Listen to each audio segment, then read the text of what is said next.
Ya, selamat datang di channel Salam Catur. Pada kesempatan kali ini saya akan membahas sebuah partai catur yang sangat menarik antara Sergei Karjakin berhadapan dengan Viswanathan Anand, tepatnya pada tahun 2006 di Wijk Anzi, Belanda. Di sini Anand memegang buah hitam dan Karjakin memegang buah putih. Langsung saja kita mulai ke pertandingan.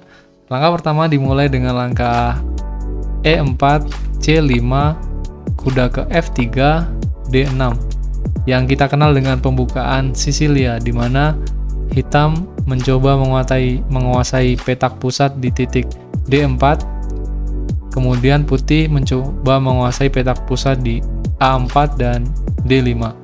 Selanjutnya adalah langkah D4, Anand kemudian memakan pion D4, Karjakin memakan kembali pion D4, Anand mencoba mengancam pion E4, kemudian Karjakin mendukung pion E4 agar tidak dimakan. Langkah selanjutnya adalah A6, di mana Anand mencoba untuk membatasi pergerakan kuda. Selanjutnya Karjakin melangkah dengan langkah gajah E3, Anand melangkah E5 mencoba untuk memukul mundur kuda.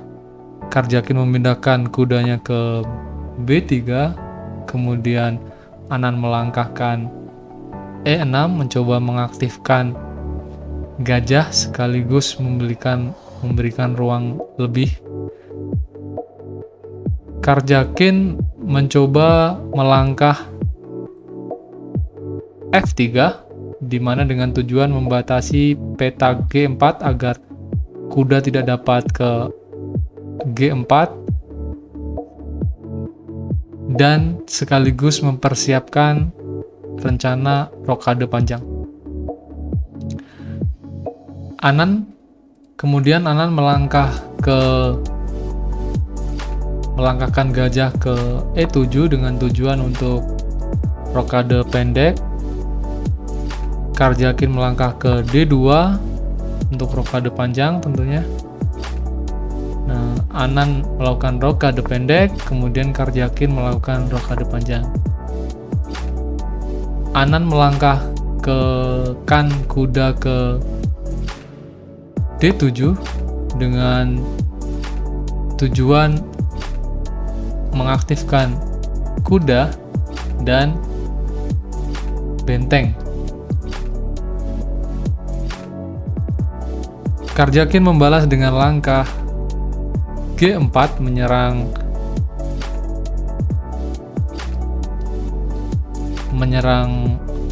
jalur G dan H. Kemudian Anand melangkahkan ke B5 dengan tujuan menyerang kuda. Karjakin membalas dengan langkah G5 melakukan serangan terhadap gajah di F6. Kemudian Anand juga mengambil inisiatif serangan dengan melangkah ke B4, melakukan serangan kepada kuda di C3. Karjakin memindahkan kuda mundur ke E2, kemudian Anand memindahkan kuda mundur juga ke E8, kemudian Karjakin melangkah F4 dengan tujuan untuk melakukan serangan ke F5 apabila tidak dimakan oleh pion E5. Selanjutnya Anand melangkahkan pion A5 dengan tujuan menambah serangan ke kuda. Dijawab oleh Karjakin dengan langkah F5 melakukan serangan secara langsung terhadap gajah E6. Kemudian dibalas Anand dengan langkah E4 menyerang kuda. Kemudian Anand dapat secara leluasa menyerang Karjakin pun membalas dengan melangkahkan kuda dari serangan ke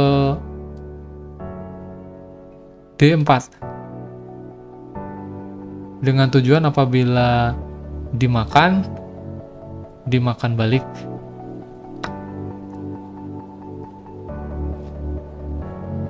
Selanjutnya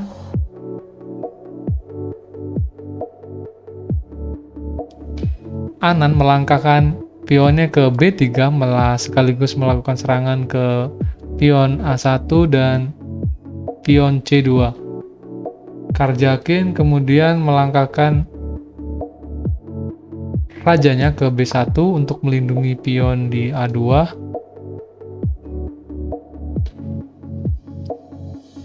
Kemudian Anan menukar pion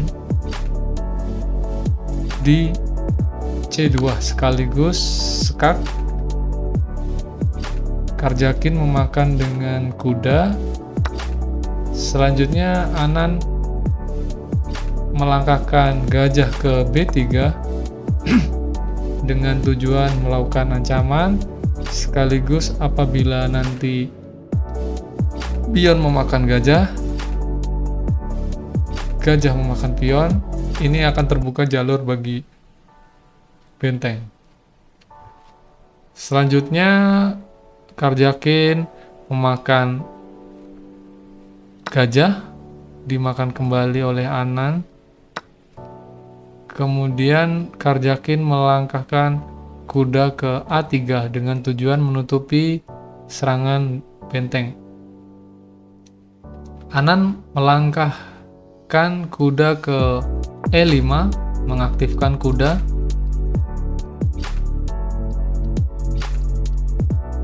Kemudian Karjakin membalas dengan langkah H4 dengan tujuan untuk melakukan serangan ke Raja Hitam. Anan kemudian melangkahkan benteng ke A5, di mana agar menteri dapat melakukan support di A8 untuk menambah tekanan ke A.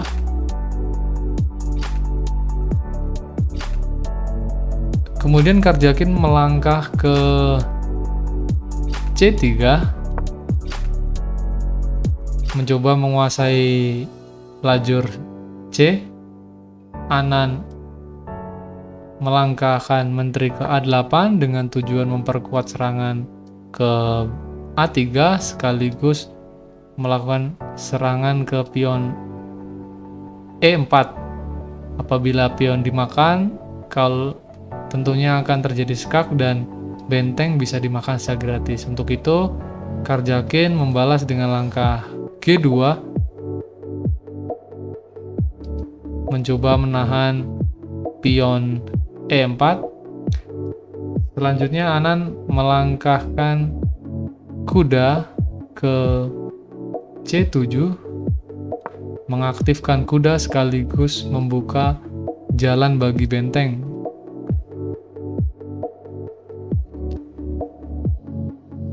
Tetapi di sini ada hal yang menarik, di mana kuda ini diberikan secara gratis atau cuma-cuma oleh Anan, di mana apabila makan kuda, Anan memperoleh kompensasi dapat menyerang balik menteri dan mengaktifkan benteng. Setelah diancam, Anan melangkahkan menteri dengan memakan gajah di E7. Kemudian Anan menambah serangan dengan menggerakkan kuda ke C4, menambah serangan ke A3 sekaligus menyerang gajah di E3. Karjakin melangkah pion ke G6 dengan tujuan skak, melakukan serangan secara langsung ke pion di F7 dan H7. Kemudian Anan memakan pion G6 dengan pion H7. Karjakin memakan kembali. Anan kemudian melakukan skak sekaligus memakan kuda A3. Karjakin memakan kuda dengan Karjakin memakan kuda, kemudian Anan membalas dengan memakan kembali pion A3. Karjakin melakukan skak sekaligus memakan pion di F7. Kemudian raja terpaksa pindah ke H7. Nah, di sini Karjakin melakukan promosi pion ke F8. Promosinya bukan menteri tapi kuda karena dia bisa skak. Anan memakan kuda di F6. Kemudian Karjakin memakan benteng F8. Nah, di sini adalah sangat menarik yang perlu kita ambil kesimpulan ya. Jadi Anan mencoba mengorbankan banyak perwira, memberikan secara gratis, dengan kompensasi dia dapat menyerang secara langsung raja. Jadi di sini kita bisa lihat perwira dari Karjakin sangat banyak dan Anan hanya tersisa 2 perwira besar, menteri dan benteng. Nah, di sini ada langkah menarik yang seharusnya apabila kita lihat dengan pemikiran yang sederhana, tentunya kita akan mencoba memakan kembali menteri di F8. Tetapi di sini Anan tidak memakan menteri, tetapi melangkahkan benteng ke A1, langsung menyekak Raja Putih. Karjakin kemudian melangkah ke B2. Anan kembali mensekak dengan langkah E2. Karjakin memindahkan raja ke C3. Anan menggerakkan menteri ke A5 sekaligus melakukan skak. Karjakin melangkahkan menteri rajanya ke D3. Anan melakukan skak ke B5. Kemudian raja ke D4. Anan melakukan skak ke A4. Dan Karjakin memindahkan raja ke C3. Anan melakukan skak ke C4. Nah, di sini Karjakin menyerah dan menjadi kemenangan dari Anan ya. Karena apabila dilanjutkan di sini hanya ada 2 jalan bagi raja, yaitu adalah ke B2 dan D2. Apabila raja melangkah ke B2 kemudian menteri ke C2, langsung terjadi skakmat. Begitu pula sebaliknya, apabila menteri ke D2 kemudian skak dengan benteng A2, raja kemudian ke E1 dan terjadi skakmat ke E2. Nah, di sini ada beberapa hal yang perlu kita bisa ambil kesimpulan. Di antaranya pertama adalah kalkulasi kita menghitung pengorbanan sebuah perwira dengan kompensasi yang sangat bagus dalam menyerang raja. Itu bisa dilakukan seperti game yang saya bahas saat ini. Tetapi apabila tidak memungkinkan atau menguntungkan kita, lebih baik kita bermain aman ya.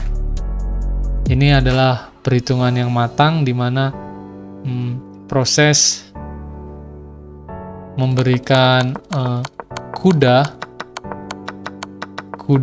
dan gajah, tetapi dia bisa membuka dan mengaktifkan benteng, mengancam menteri, di mana memberikan secara cuma-cuma kuda dengan kompensasi mengaktifkan menteri, memberikan cuma-cuma gajah, dan mengaktifkan semua perwiranya ke serangan ke Raja Karjakin. Ya, demikianlah video saya.